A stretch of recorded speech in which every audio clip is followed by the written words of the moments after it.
paxıl adam hadisəyə baxan kimi bir şeyə o paxıllığı bucağından baxacaq. Yəni necə? Məsələn, birində bir şey gördü, o saat, niyə bunda var, məndə yoxdur? Görür, diqqət hara getdi. Bu diqqət o paxıllığın göstəricisidir. Özünü təftiş edə bilər. Niyə mən kimdə nəsə görən kimi o saat deyirəm ki, onda olmasın, məndə olsun? Bu hadisəni mən görəndə 100 dənə şey ağlıma gələ bilərdi. 100 dənə şey düşünə bilərdim.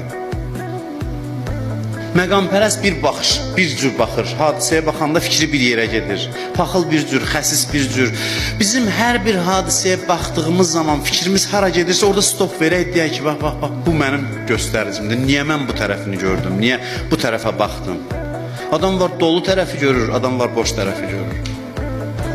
O stakanı götürəsən, bu psixologiyada bir mövzudur. Stakanı qoyur, bəzi adam yarısı boşdur, bəzi yarısı doludur. İndi bunu psixologlar araşdırır ki, niyə bu boşu gördü, bu dolunu gördü? Eyni stakana baxır, niyə bunun diqqəti boş tərəfinə cəm oldu, niyə digərinin diqqəti dolu tərəfinə?